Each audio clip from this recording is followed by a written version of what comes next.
저희를 통해서 원하는 삶을 찾길 바랍니다. 직업의 모든 것. 덕과 복이 있는 분들이 있고 없는 분들이 있어요. 그러니까 박복한 사람이 있고 그렇지 않은 분들이 있는 거죠. 가장 좋은 거는 자기의 부모님을 보시면 돼요. 네, 부모님이 가난하시고 성공했고 그걸 보라는 게 아니라 그런 말 있잖아요. 우리 부모님은 남 부끄럽지 않은 분인데 내가 이렇게 누를 끼치다니, 그런 것처럼 우리 부모님이 남 부끄럽지 않은 분이고 남들한테 조금 덕을 많이 베풀었잖아요. 그럼 부모님이 덕을 많이 베푼 사람들은 자식이 관상이 반드시 복을 타고나게 돼 있어요. 아, 부모님이 남들한테 많이 베풀고 많이 이렇게 기부하고 한 사람들은 자식이 관상이 그렇게 타고난다고요? 좋게? 네. 자기 때에서 많이 이렇게 베풀고 많이 좋은 사람이 되려고 노력을 했잖아요. 네. 그러면 자기는 그게 덕을 쌓은 거예요. 그렇게 베풀었다고 당장 자기 일이 잘 되지 않아요. 근데 그 덕을 쌓은 게 자식한테 복으로 내려가는 거죠. 그럼 반대로 내가 남의 피눈물 나게 많이 하고 피해를 많이 줬어요. 그럼 그게 내 자식한테 또 영향을 미치겠네요? 네. 그러니까 결론은 자식한테 왜 그 모양 그 꼴이냐고 말할 자격이 없는 거죠, 부모님들이. 내가 뿌려놓은 씨앗이 딱 그대로 크는 거예요. 너무 무섭다. 근데 물론 이제 교육의 영향이나 그런 것도 중요는 하지만 운명상으로는 그런 게 또 있어요. 그리고 운은요, 얼마든지 만들어갈 수 있어요. 못 만드는 거는 숙명이에요. 숙명이라는 거는 숙명 전환만 있지 숙명을 피할 수는 없어요. 그러니까 운명은 여러 갈래가 있는데 자기가 지금 당장 이렇게 하고 싶다고 해서 그렇게 운이 바뀌는 게 아니라 먼 미래를 예약을 해놓잖아요. 그러면 그 운명선이 하나가 자기 운명의 지도에 이렇게 나 있어요. 거기로 운명이 또렷해지기 위한 배팅을 지금 계속 하는 거예요. 근데 이제 숙명이라는 건 어떤 거냐면, 극단적인 예를 들자면 어렸을 때 사주를 보러 갔는데 얘는 술집에 나갈 팔자래요. 그거를 절대로 거스를 수가 없대요. 그러니까 포기하래요. 그때 이제 엄마가 할 수 있는 방법은 어렸을 때부터 얘를 아역배우를 시키거나 연예계 쪽 활동을 성공하지 못하더라도 시키는 거예요. 그런 측면에서 비슷한 거죠. 항상 저희 영상 제작에 도움 주시는 아정당 소개해드리겠습니다. 약정 끝난 인터넷 정수기 가만히 두면 한 푼도 못 받고 손해인데요. 아정당에 전화 한 통이면 인터넷은 최대 47만원, 정수기는 최대 30만원까지 설치 당일 받을 수 있습니다. 알뜰폰도 쓰던 번호 그대로 개통 가능하니까요. 365일 밤 10시까지 상담 가능한 아정당에 언제든 전화해보세요. 아, 정당하게 받자.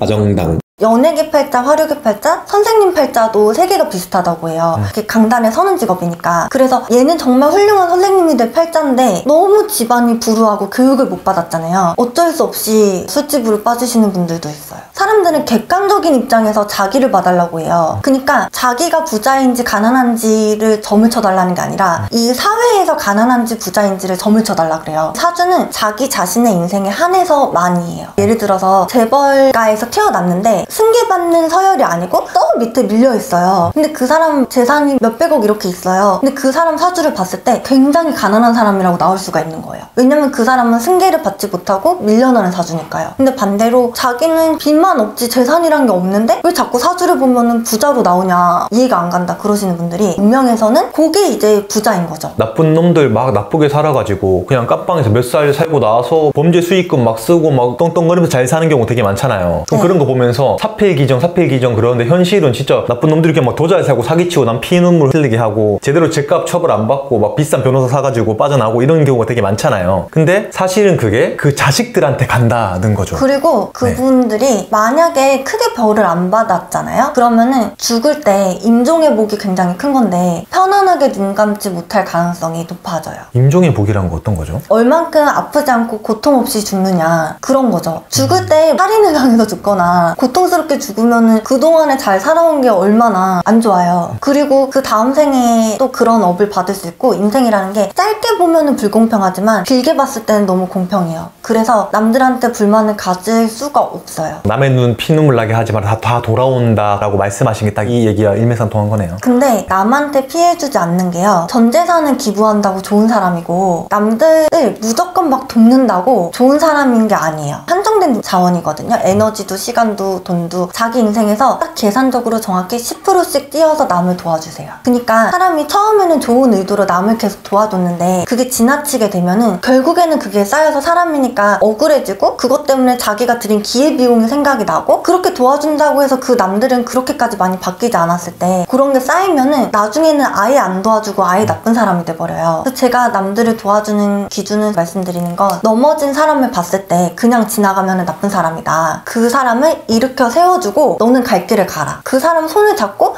힘들게 끌고 간다고 좋은 소리 못 듣고요. 그건 자기 자신한테 미안한 일이에요. 자기 자신이 뻗어갈 길이 있는데 남들을 도와주느라고 덜 가게 되면은 결국은 후회하게 되고 전 재산을 기부하는 것도 어쨌든 자기 가족을 먼저 챙겨야 되는 거예요. 성공하는 방법과 망하지 않는 법이 다르다라고 하셨어요. 네, 망하지 않는 방법은요 성공하는 방법과는 달라요. 보통 망하는 사람들은요 지가 지 자신을 몰라요. 소크라테스가 너가 너 자신을 알라라고 했고 동양에서는 지피지기면 100점 불패라고 했어요. 원래 경영적으로 보자면은 외부 환경과 내부 역량이 있어요. 외부 환경이라는 밖의 그런 트렌드와 자기의 역량이 조화로운 지점을 딱 찾을 때 그게 성공을 하는 건데 어쨌든 자기 내부 역량에 대해서 파악을 하고 있어야지 자기가 망하지 않아요. 그러니까 자기가 자신을 잘 모르고 과신하는 사람들은요 그때 사기를 당하거나요. 사기꾼들은요 왜 그렇게 끝까지 사기를 치냐면은 그래도 되는 줄 알아요. 자기가 자기 자신을 파악을 잘 못해요. 요즘 유명한 사기꾼들 있잖아요. 그 정도면 들킬 것 같은데 바보도 아니고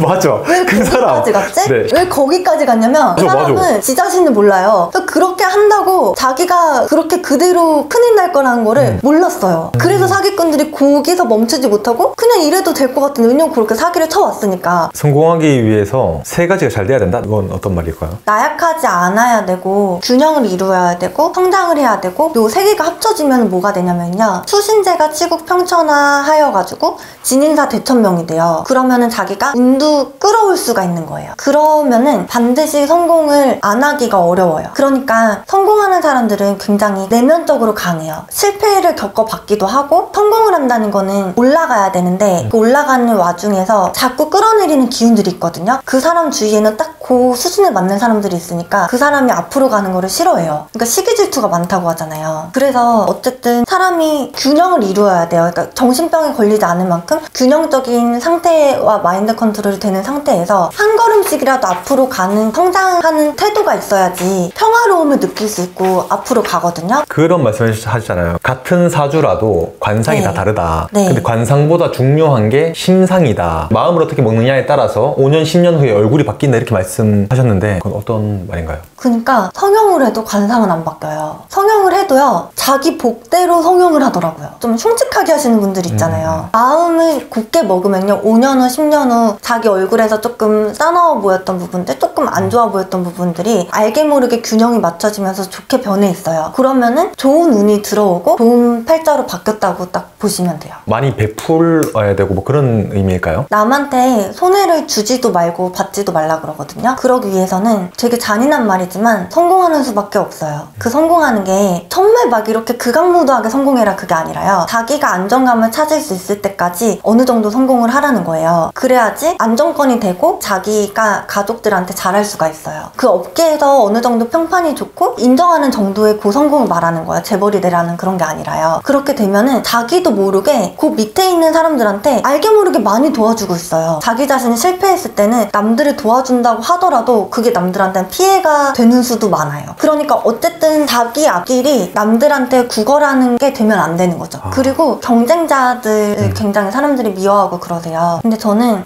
경쟁자야말로 동지라고 생각을 하거든요. 그 경쟁자라는 거는 경쟁하는 그 구도에서 너무 외롭고 힘들고 그런데 그 경쟁자랑 비슷한 레벨의 비슷한 선상에 같이 가는 동지인 거예요. 동료라고 하는 거죠. 그러니까 옆에 보고 아 그래 너 살아있구나 나도 버틸 수 있어. 또 조금 가면은 아 나 좀 얘보다 잘했네 이렇게 하고 그렇게 되면서 원동력이 되는 건데 요 경쟁자가 싫잖아요. 그러면은 요 경쟁자를 어떻게 하면 떼어버릴 수 있어요? 얘 망하게 해주세요. 그게 아니라요. 자기가 훌쩍 넘어서 저 앞으로 가잖아요. 안 보여요. 그 선상에 맞는 또 다른 경쟁자와 또 다른 그 경쟁하는 그게 나타나요. 그래서 성경에는 그런 말 있잖아요. 원수를 사랑하라. 그래서 경쟁자들을 너무 미워할 필요 없고 그냥 좀 약간 미운정든 친구 그렇게 생각하면 좋은 것 같아요. 요즘 MZ세대나 막 그런 친구들이 일부의 친구들이 아예 아무것도 안 하고 나는 아무것도 안 될 거니까 아무것도 안 하고 살래 이런 분들이 있잖아요. 그런 분들은 굉장히 처절하고 심리적으로도 힘들고 굉장히 힘들게 그렇게 죽을 때까지 살아야 돼요. 오히려 열심히 정말 나는 잘 될 수 있어 하고 사는 사람들이 돌아보니까 내가 원했던 만큼 아니었지만 참 재밌는 인생이었어 이렇게 눈 감을 수 있거든요.